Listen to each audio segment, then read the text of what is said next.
All right, what's up, everybody? It is I, Scott Shepard, here again. And today, what I'm going to show you, and I guess before we even start, here, let me turn this around. You can actually see who I am. Hello, everyone. This is Scott Shepard, and because I was getting some pretty good feedback on my last video of people wanting to see more of these impromptu, non-edited, just, I don't know, seat of the pants videos that center around my Antinet, aka my analog physical Zettelkasten, aka a knowledge development system, I've decided to, on a whim, create another video today. And I'm going to turn this camera around now and get to the good stuff, which is not me talking about myself, but talking about frickin' note cards. Okay, so here is what I'm going to share with you today. It is this: how Lumen did his reading notes, aka what Zonke Arens calls literature notes. Now, it's important to know that the term literature notes is a complete invention, a Arensian term created, and not something that Lumen ever concocted or devised. Same thing goes with the concept of fleeting notes and permanent notes. Basically, it's an Arensian fabrication. I'm going to tell you, though, what Lumen actually did. And I'm going to tell you by actually showing you what he did. And so here is a quote-unquote literature note in Lumen's own Antinet. This was in his second Antinet, which was specifically focused on his society theory of everything, his sociological big magna opus. I don't even know if that's the right pronunciation of that freaking Latin term, but whatever. And here it is. Okay, here's a typical literature note in Lumen's Antinet. You'll see the bibliography information on the front. Now, if you go over here, this is a fantastic website. I'll zoom in so you can see it. It's a amazingly short URL, so you should be able to type it in without any issues at all. And here is the back of it. So if you go up here, let me just zoom in right here. You can see if you click this little icon, you will be taken to the back. Now on the back, he lays it out vertically. And you'll see on the left-hand side, right over there, there are page numbers. And on the right-hand side, there's just the brief idea with an underline of, sometimes of the key term that is usually linked and tied to his index of what the idea entails. Now, what's interesting, or at least what I find interesting, is in a lot of his literature notes, maybe not this one so much, but look at the sequence of page numbers. This one, he had multiple ideas per page number. It seemed like there's 293, 293, 294, 295, and that's quite a lot. Now, in a lot of his other literature notes, he skips around a lot, and you won't see an idea or a literature note for like 10 pages. Now, here's an example modern day of my own Lumenesque style literature note. I'm reading a book right now called Forgetting Machines, Knowledge Management, Evolution in Early Modern Europe. Now, I'm reading chapter 5, which is by a guy named Richard Yeo, or Yeo? I don't know, whatever. Notebooks, recollection, external memory, right? So I've written all the bibliographic information right here. And I've actually found this to be a rather good practice, and I try to do this for everything I read now. And I do it because it slows me down and makes me notice the subtleties of what I'm reading. And believe it or not, in our information blitz and attention wanting society, it's easy to just go from thing to thing and consume every little piece of information without even realizing what we're reading.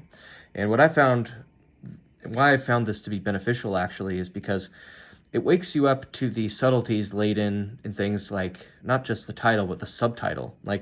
So this title is Notebooks, Recollection, and External Memory. some early modern English ideas and practices, right? And it was in Forgetting Machines, that's the book, edited by Alberto Sevillini, leader the Netherlands, and published by Brill in 2016. And what this, essentially does is it kind of gives me some perspective into the information they at least had at the time. Like, for instance, 2016, right? It didn't really seem like Obsidian, like that note-taking app, or probably even Rome Research was that prevalent at this time when this book was published.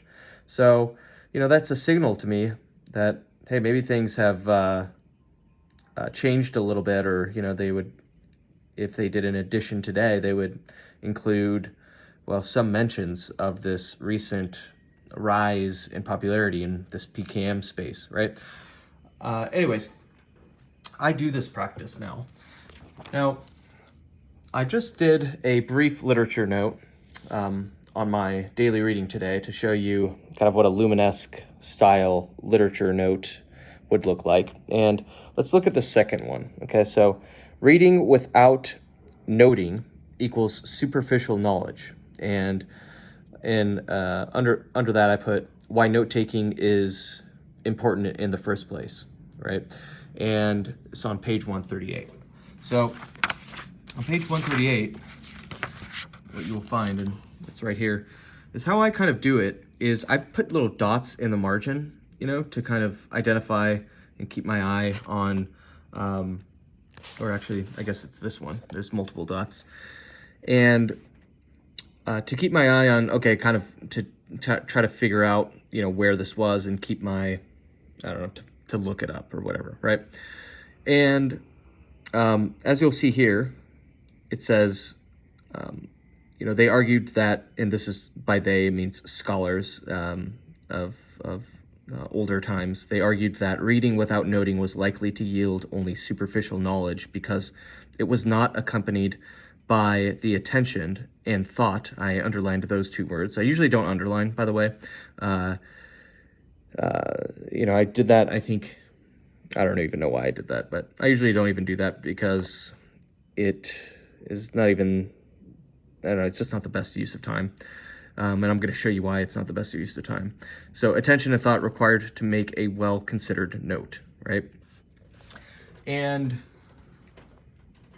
so what I did, and that's why this points to that section, is what Lumen would do is at the end of 2 hours of reading, he would have a whole freaking let's say half of one of these cards filled out, or even more. Now, I've done that before. Here's my working bibliography of doing such things. Here's a book called Zealot, The Life and Times of Jesus of Nazareth, a fantastic book. And here's some of my literature notes from that book, okay?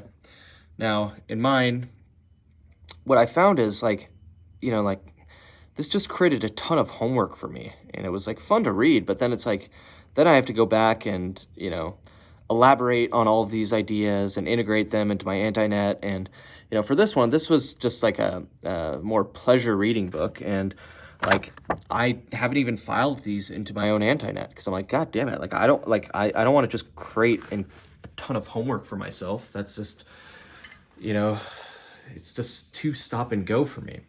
So here is what I have evolved my literature note-taking practice into. Instead of creating a ton of homework and then going back and elaborating on it, what I have done, and really have started to do, is going through each part, I will take out a small, so I have different size cards here, okay? So I have 3x5 inch cards and different colors. So what I do is for my literature notes, I actually use 3" by 5" note cards. And what that does is it keeps things more succinct for me and makes me realize that I'm not here to necessarily elaborate yet on all of these ideas, but they're valuable, and they're valuable enough to file. And so by doing this, by creating these little literature notes on 3" by 5" note cards, it allows me to not get too bogged down into the idea yet, but allows me to do what I was inevitably going to do anyways, which is to go take these ideas, right, that I would get in these literature notes, and then go and install them as references into my Antinet by going and looking it up and, you know, figuring out where it should be filed and installed. Now, what I've done instead is, what I do instead now is, say I'm reading this section, okay, which I just showed you, and this is how the literature note would look like in a Luminesque literature note, right? It would be like this, and I would create a ton of homework for myself. What I do instead is, after I've read it, or at least maybe I've finished the page or I've finished the section, I will go immediately and I will take out a 3" by 5" card, and I will create a note for it. That way I'm done. All I have to do is go and find the place in my Antinet, which I'll show you how to do, and figure out the right place for me to install this. And it's super valuable because it doesn't create a ton of homework for myself, and the idea is super fresh in my mind. So I don't have to go back and get context and recollect and try to reinterpret and re-understand what that piece of information is. And that's what you would have to do if you're doing it the Luminesque way. And I think Lumen didn't do it necessarily this way because one of the things he always complained about is space limitations. And I don't really have a lot of space limitations. I'm just going to keep expanding this thing, and, well, freaking A, I'm going to, like, you know, set them out all over my wall. And Lumen was crammed into a small-ass office, and, you know, he tried to jam all of his 30-year thesis into the size of a box like this. And this is my latest instantiation of my workspace, and I've set this up like Lumen. Lumen had his Antinet under his desk like this. So my desk is here. His was to the left of his desk and on the floor. I'm playing with this one right now, and I like it. I might put it on a table or something so that I can, when this is a standing desk, so when I can stand up, I can also navigate to my Antinet very easily.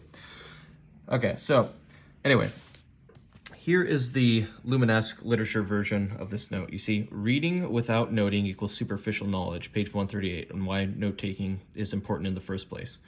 So what I did instead, and I'm going to show you my version, how I do literature notes, is I created this one. It was easy. Why is note-taking even important in the first place? And I wrote, it's put forth by scholars that quote, reading without noting, you know, which is, where is that?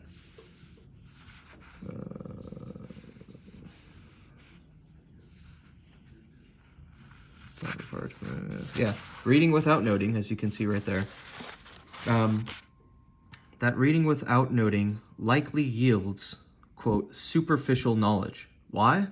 Because it's not accompanied by the attention, underline, and thought. And those are two items in my index and in my Antinet. And I know that because I've essentially neuro-imprinted it on my mind, because I've done the laborious task of actually, and I'm assuming I have attention in here. I believe I do, because I feel like it's just stamped in my mind somehow, because yeah, there it is. We've got a few things on attention. See, there's attention, right? So here we go. So because it's blah, blah, blah, not accompanied by the attention and thought required to make a well-considered note. So note-taking procures long-term storage of knowledge by setting up the required material for maintenance. Maintenance is a type of memory. Maintenance rehearsal, and elaborative rehearsal. So now the question next is, so after a reading, like let's say I get through 10 pages of this, I'll have like a pile of these types of cards, okay?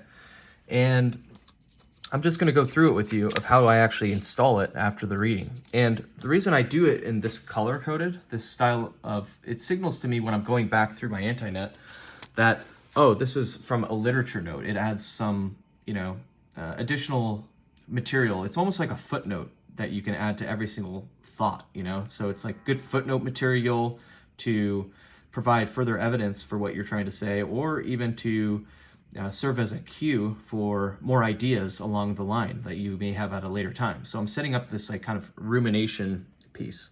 Okay, so why is note-taking even important in the first place? So where I'm thinking that I would want to add this is in the very, very beginning of my section. This is my entire section on the Antinet, the book in progress, and there's other sections of it as well.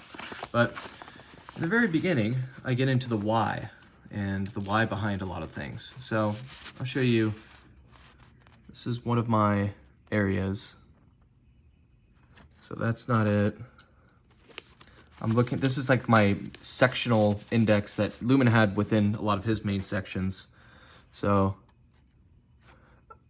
okay, so I'm getting kind of close. So there's why, as you see, why I'm working on Zettelkasten book, right? And I know just from experience, like, I don't know, it's hard to explain. It's an incommunicable truth, but I know for some reason that one is not the one, but the next following card will have the why that I'm looking for. So this is the card I'm talking about, the third Zettelkasten sectional, which is why is it even important to learn in the first place? So that is in section 4214/-1. And don't go cross-eyed on me yet. Okay, so I go backwards as well. So if I run out of space going forwards, I'll go backwards and be like, you know what, this card deserves to be like inserted before 0 or 1, right? So 4214/-1. If we navigate over to 4214/-1, here's what we will find. And then from there, I go forward. So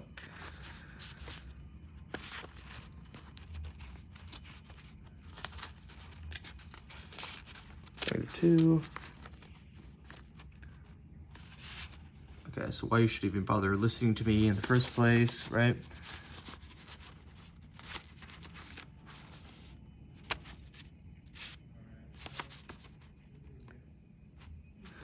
So why understanding the nature of the Zettelkasten is even important in the first place. It is not to make your life easier, and publication of work as one, so I get into this whole concept and stream of thoughts. And where I'm thinking of putting this, so there's more there. So it's a -1, there's 1A. This gets into the why behind, and then the misconceptions of why people even start in the first place. I'm meandering. The hard thing about doing hard things centers on the difficulty in scoping the work. So what I'm doing right now and what you're watching me do, I like doing this, and what I'm really doing is called maintenance rehearsal. I'm kind of like refreshing on all of the stuff in this line of thinking that I've kind of forgotten about, and constantly doing this. You do this so much that it constantly installs a something called reverberation in the mind, in the memory, right?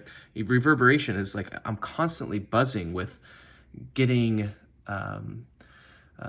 really remembering and getting reminded of all of these things that I've once forgotten about. And the cool thing about doing this, and the reason why this is one of the benefits of a physical Zettelkasten, is because it's fun.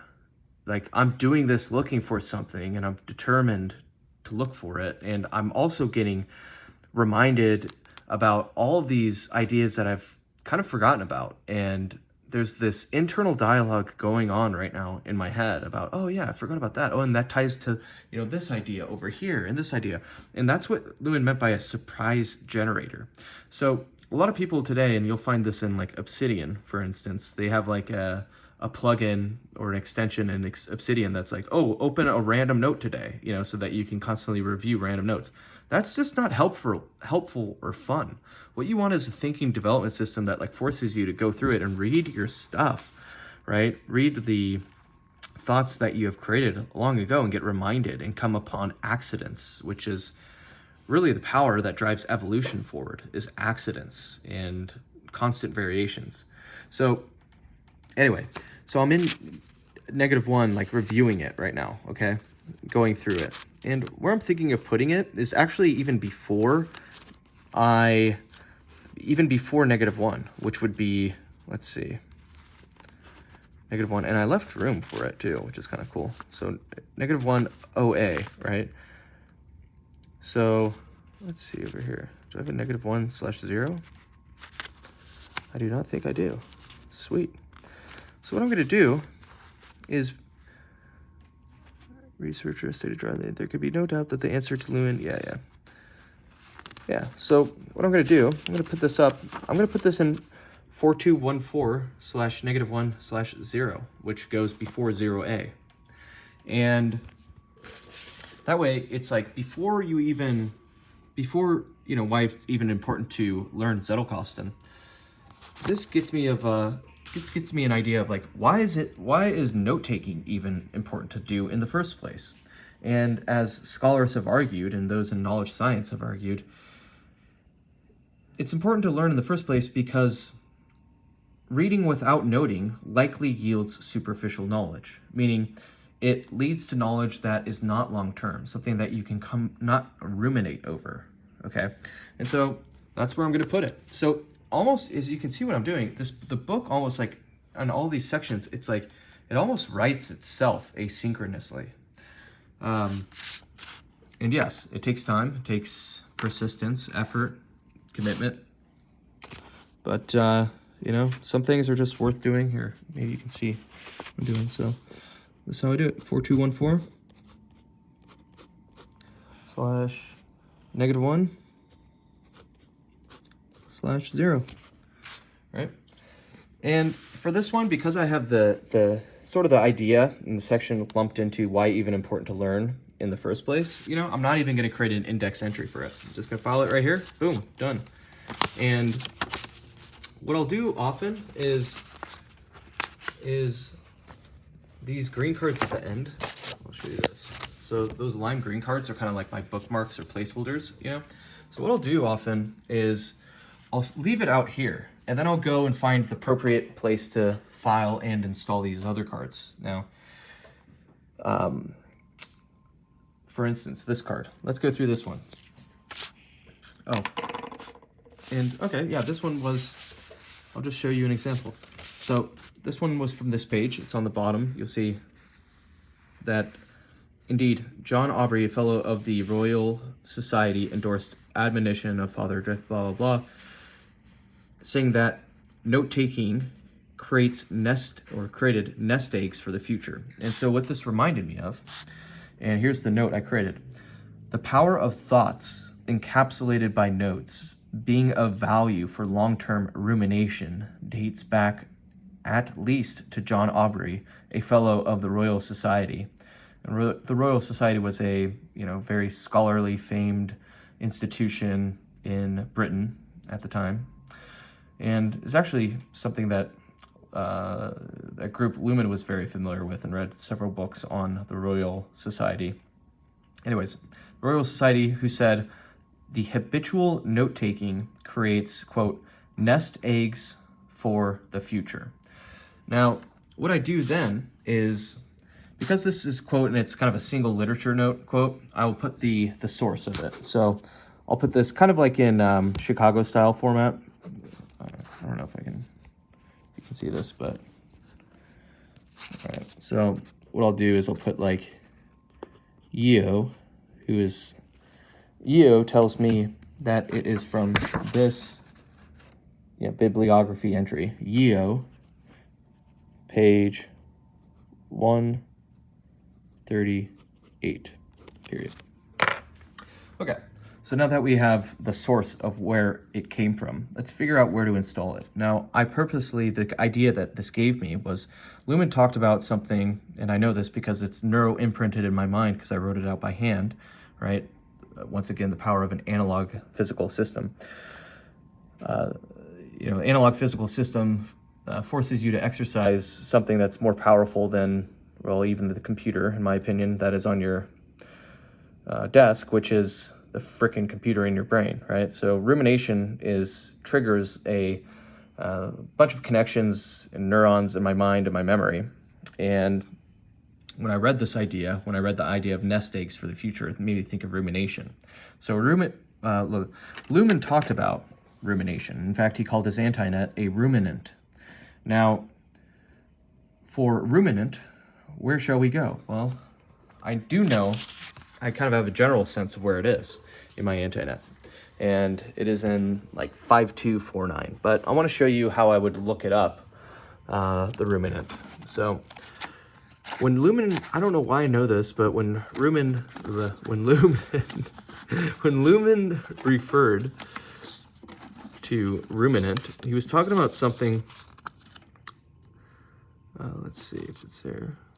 Yeah, it's it's going to be here. He actually referenced and used the term for some reason. I have another index, which is my Latin index, okay?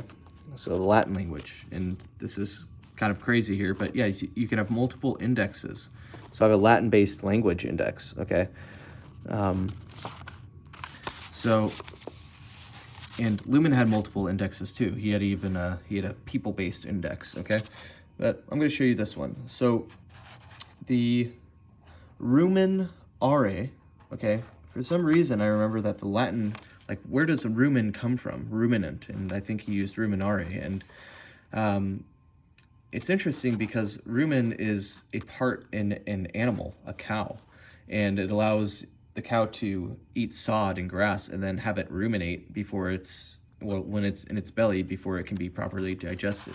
Anyways, this is pointing me to 5249/9/8i/2. 5249, like I said, it's around this section. So this is the benefit /8i HI/2. Okay, so this is actually a hand-printed English version of a Lumen card that he created. And I subbed the word Antinet instead of a, I don't know what he even said. The Antinet as a notebox with the complex digestive system of a ruminant. This is what Lumen wrote and talked about. So what you'll find here is the idea of the Antinet as a ruminant. And this is a section that will probably be a chapter or a section in my book, right? The idea of a ruminant. And here's, like, guess what kills rumination in the Antinet? That's right, digital search, right? Ruminants are a type of mammal, and you'll see, like, I even drew it out, what a ruminant is. We can continue going down this route. Rumen, IA. So this is interesting. Yeah, so this is something I completely forgot about. Like, you know, the idea of ruminants. Francis Bacon once said, some books are to be tasted, others are to be swallowed, and some few are to be chewed and digested. That is, some books are to be read only in parts, others are to be read but not curiously, and some few are to be read wholly and with diligence and attention, meaning some are meant to be ruminated on. So where I feel like this ruminant, some books must be chewed and digested for years or even decades, and this is where the Antinet comes into play. It's a ruminant, okay? So where I'm going to install this card is right after this one. So 5249/9/8IB. What I'm going to do is I'm going to put it at 8IC. Okay. So as we'll see, it's 8IC. So I'll just install it here. 5249.